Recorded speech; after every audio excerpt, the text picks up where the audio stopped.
I have for you something that is genuinely disturbing. Republican State Representative in Florida, Webster Barnaby, went on an anti-trans rant that, the hateful rhetoric toward transgender people has gotten so far, so dangerous, and this exemplifies that in a very dangerous, disturbing way. I will show you, and then we will discuss.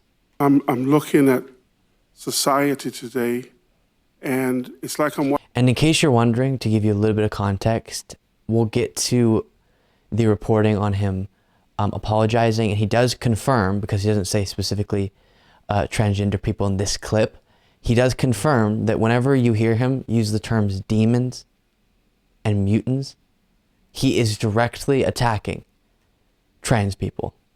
He confirms that is who he's talking about. Okay. I'm looking at society today, and it's like I'm watching an X-Men movie with people that, when you watch the X-Men movies for Marvel Comics, it's like we have mutants living among us on planet Earth. And, some people don't like that, but that's a fact. We have people that live among us today on planet Earth that are happy to display themselves as if they were mutants from another planet. This is the planet Earth, where God created men, male, and women, female. I'm a proud Christian, conservative Republican. I'm not on the fence.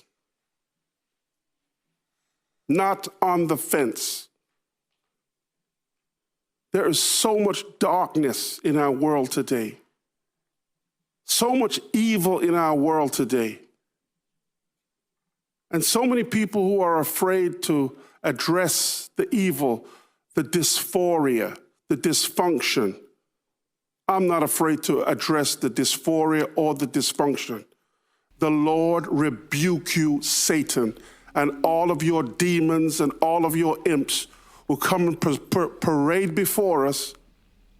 That's right, I called you demons and imps who come and parade before us and pretend that you are part of this world.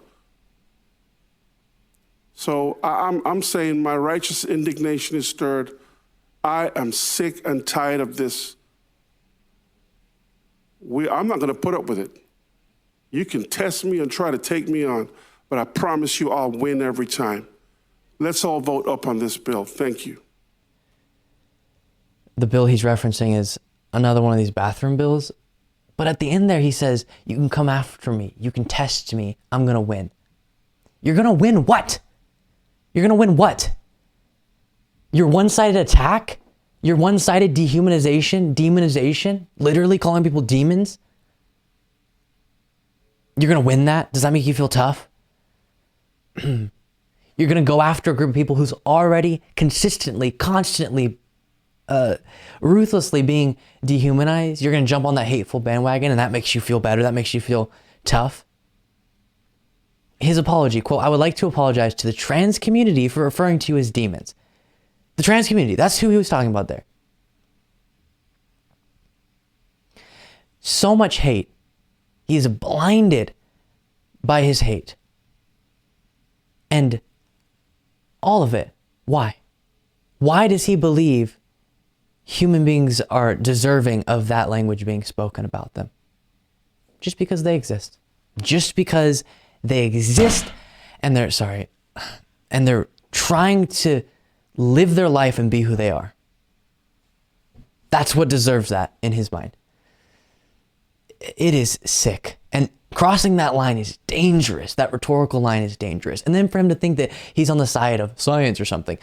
If you think people who are advocating on behalf of and standing up for trans people don't recognize, understand